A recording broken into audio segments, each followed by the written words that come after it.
Bonjour à tous et bienvenue sur Prima Nature. Bon, vous me connaissez, je m'appelle Gabin et aujourd'hui je vous emmène sur mon plus gros projet. Je vais en van jusqu'au Maroc. Actuellement, je me trouve dans un parc national en Espagne.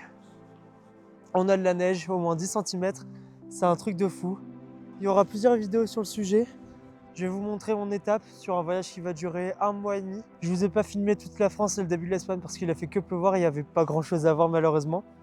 Mais à partir de là, je vais tout vous montrer. Mon chien, je fais n'importe quoi. Bon les amis, on est actuellement au parc national de Cabaneros. En fait, c'est assez fou. L'Espagne est en train de subir une période d'inondation qui est assez folle. Là, on cherche un endroit pour dormir à côté de ce parc pour pouvoir le visiter demain. Et tout est inondé, quoi. La route est inondée. Et là, il y a un garde qui nous a arrêtés pour dire qu'en gros, on va pas savoir passer et qu'il faut faire demi-tour.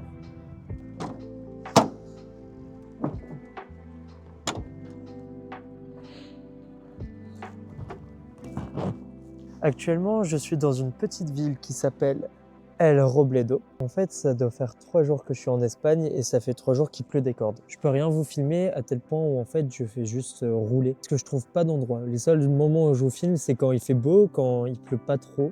Actuellement, je suis en dessous de Madrid. Donc là, je suis à El Robledo. À El Robledo, il y a une rivière qui passe à côté. La rivière s'appelle Rio Bulac. Ce qui est en train de se passer, c'est qu'en ce moment, en Espagne, dans le nord du Maroc, il y a des énormes inondations. Mais quand je vous parle d'énormes inondations, c'est vraiment quelque chose d'énorme. Dites-vous, là, je suis plus ou moins au milieu de l'Espagne. Je vais vous montrer actuellement là où je suis. Déjà l'inondation, l'ampleur qu'elle a. Alors j'imagine même pas ce que c'est au nord du Maroc et au sud de l'Espagne. Demain je vais à Malaga. Ce début de voyage est un peu étrange étant donné qu'on se fait rejeter à des endroits parce qu'il y a des trop gros risques d'inondation. Je sais pas, c'est un peu étrange pour un premier voyage, un gros voyage en van. J'ai vu de ces paysages, je vous montrerai, mais la veille j'étais dans un désert. Le lendemain je me trouve au milieu de la neige. Là actuellement je me trouve ici où il y a des inondations. J'ai l'impression que l'Espagne c'est un peu un pays où tu vois genre 1000 choses d'un coup.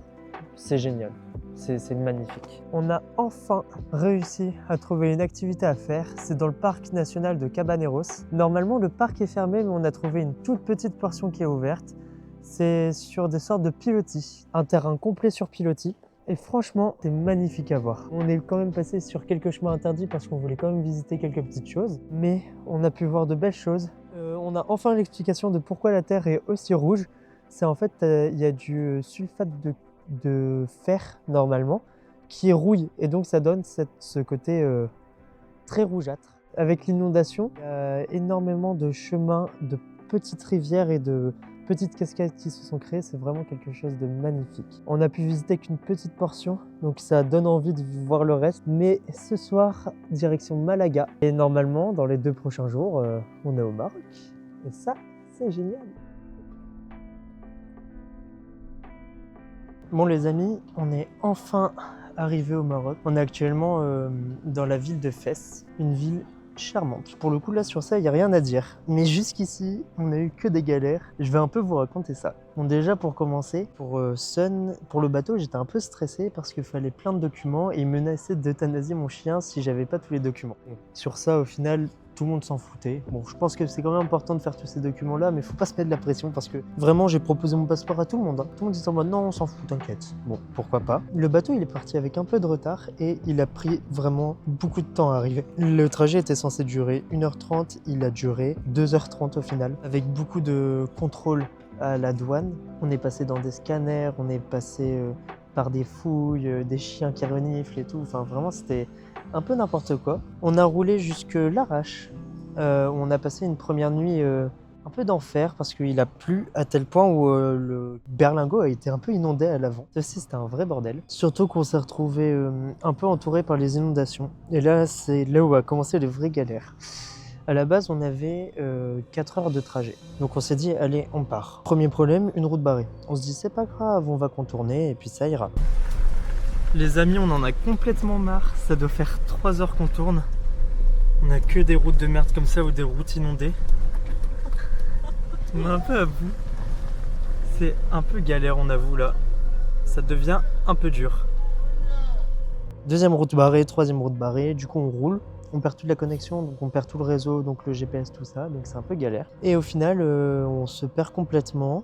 On retrouve une route où il y a de l'eau qui arrive genre jusqu'au nombril. Du coup, on n'a pas pu le traverser. Et puis là, en fait, je me rends compte qu'on est un peu entouré par l'eau et qu'on peut plus trop faire marche arrière. Et que si on veut se rendre à Fès, on est obligé de faire un détour genre de 800 km. Et ça, et bah, il en était hors de question, clairement. Et du coup, on a fait plusieurs traversées dans de l'eau qui nous arrivait franchement au genou, quoi. Avec le berlingot qui n'est pas un 4x4, complètement à l'aveugle. Pour traverser, c'était un vrai bordel.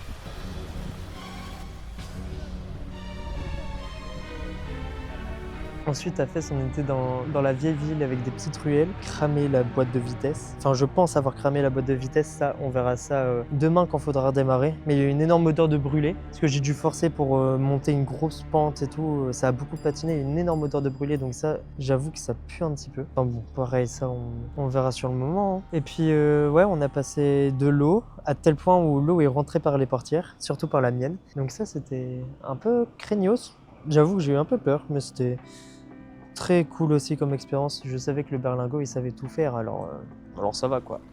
Bon, par contre, et on a on a une fuite de liquide de refroidissement et le pneu arrière gauche fait un bruit de caoutchouc d'enfer. Je sais pas si c'est directement le pneu qui a une hernie ou si c'est un plastique autour ou alors si c'est quelque chose à l'intérieur. Si c'est le pneu ou le plastique autour, je peux gérer, sinon ça va me coûter cher. Ça va me coûter très cher.